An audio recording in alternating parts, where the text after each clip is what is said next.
Praise the Lord. आप सबको प्रभु यीशु नासरी के समर्थी नाम में जय मसीह की। खुदाबंद आपको हमेशा अपनी प्रेजेंस में संभाल के रखे और खुदा आपकी हर इच्छा को पूरा करे। हालेलुया। आइए हम खुदा का धन्यवाद करते हैं इस समय के लिए कि उन्होंने आज हमें चुना है और फिर से एक दूसरे के सामने बिठाया है ताकि हम खुदाबंद के नाम की महिमा कर सकें। हालेलुया। धन्यवाद खुदाबंद पिता परमेश्वर। हम आपका धन्यवाद करते हैं अब्बा पिता। हम आपकी हजूरी में आते हैं पिता परमेश्वर। आप अपने हाथों में हमें संभालिए पिता। आज आपने जो हमें वचन दिए वो वचन हमारे अंदर ठहरे और हम उन वचनों पे चल सके खुदाबंद। हे पिता परमेश्वर, जैसे आपने इज़राइल को पिता परमेश्वर मूसा के जरिए मिस्र देश की गुलामी से आजाद किया खुदाबंद पिता परमेश्वर, वैसे ही आपका पवित्र आत्मा हमें आपके वचनों के जरिए हर तरह की बुराई से, हर तरह की गुलामी से आजाद करे पिता परमेश्वर। हम आपका धन्यवाद करते हैं सुंदर समय के लिए पिता परमेश्वर। आप अपना पवित्र आत्मा हमारे अंदर ठहराइए पिता परमेश्वर, ताकि हम 100 गुना फल लेकर आ सकें। हालेलुया। हम आपका धन्यवाद करते हैं और ये सारी प्रार्थना प्रभु यीशु नासरी के सामर्थी नाम में मांगते हैं। आमीन, आमीन, आमीन। हालेलुया।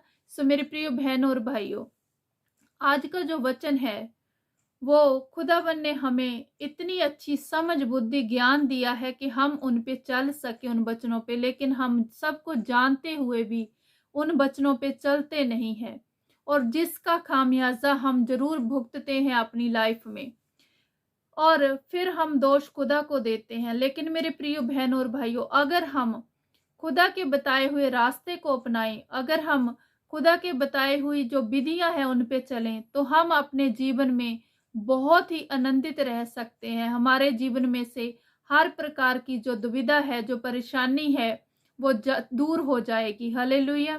सो आज का जो वचन है वो खुदावन ने हमें लुकास अध्याय 17 और वचन नंबर 3 है, जिसमें खुदा का वचन कहता है कि आप सुचेत रहो, अगर आपका भाई कोई पाप करे तो उसे समझाओ, अगर वो माफी मांगे, क्षमा मांगे तो उसे माफ कर दो। लेकिन मेरे प्रिय बहनों और भाइयों, ये वचन सुनने में जितना आसान लगता है, करना उतना ही मुश्किल हो जाता है। क्योंकि सम टाइम हम सोचते हैं कि नहीं, ये मेरी भाई है, ये मेरा बहन भाई जो भी है, ये मेरे साथ इसने ऐसा किया, मैं अब इसको माफ नहीं करूंगा। हमारी एक छोटी सी बात मुंह से निकलती है कि हम इसे माफ नहीं करेंगे। लेकिन मेरे प्रिय बहनों और भाइयों, आप अगर सोचें कि हमने अपने जीवन में कितने बड़े बड़े गुनाह किए हैं, कितने बड़े बड़े पाप किए हैं, और फिर हम खुदा से कहते हैं कि ए खुदा हमें माफ कर दो, प्रभु यीशु मसीह हमें माफ करो, हमें अपने लहू से धोकर हमें शुद्ध करो, हमें पवित्र करो। तो हम प्रभु के सामने किस मुंह से जाते हैं अगर हम अपने बहन भाइयों को माफ नहीं कर सकते? तो पहले प्रभु का वचन कहता है कि पहले तुम माफ करो, फिर मैं तुम्हें भी माफ करूंगा। तो ये कितनी की बड़ी बात है कि हम एक दूसरे को माफ नहीं कर पाते, क्योंकि हमारे अंदर एक रहता है कि नहीं, अगर मैंने माफ कर दिया तो वो फिर से गलती करेगा, फिर से गुनाह करेगा, पाप करेगा। वो बात एक अलग हो जाती है। आप उसे समझा सकते हो कि ये तुमने गलती की है, मैं इसके लिए तुम्हें माफ तो कर रहा हूं, लेकिन दोबारा ऐसी गलती मत करना, ये गलत है। अभी मेरे दिल में कुछ नहीं है तुम्हारे लिए, मैंने तुम्हें माफ कर दिया। आप फिर से उसी रिश्ते को अच्छे तरीके से निभाने की कोशिश करो। लेकिन आप चाहते हो कि सामने वाला स्टेप उठाए, मुझे कुछ ना करना पड़े। सो मेरे प्रियो बहनों भाइयों, जब हम अपने दिमाग से सोचते हैं तो हम गहरी खाई में गिरते हैं। जब हम खुदा के वचनों के अनुसार चलते हैं तो हमें जो बड़ी बड़ी बातें भी होती है वो भी बिल्कुल तुच्छ सी नजर आती हैं कि हमें किसी को माफ करना कोई बड़ी बात नहीं है। किसी ने गलती की है, कोई बड़ी बात नहीं। जब हम खुदा के सामने अपनी गलतियों की माफी मांगते हैं और वो हमें माफ भी करते हैं, तो हम अपने जो हमारे साथ अगर किसी ने गलती की है, हम उसे माफ क्यों नहीं करते? जब हम अपने दिमाग से चलते हैं तो हम हर प्रकार के अनेका ही ऐसी बातें हैं जिनमें हम गिर जाते हैं। एक के बाद एक कितने ही पाप हम अपने जीवन में करते हैं। हर एक को हक है एक दूसरे को माफ करने का, और माफ करना भी चाहिए। अगर हम माफ नहीं करते तो हमारे जीवन में संतुष्टि नहीं, हमारे जीवन में वो शांति नहीं। तो अगर हमारे जीवन में शांति नहीं, तो हम कैसे पवित्र आत्मा के फल अपने अंदर में ले सकते हो? कैसे हम पवित्र आत्मा के वरदानों से हम अपने आप को भर सकते हैं? मेरे प्रिय बहन और भाइयों, पवित्र आत्मा के जो फल है वो तो यही है, शांति रखना, धीरज रखना, प्रेम करना, एक दूसरे को माफ करना, संयम के साथ रहना। लेकिन अगर हमारे अंदर ये फल नहीं, तो हमारे अंदर वरदान कैसे आ सकते हैं?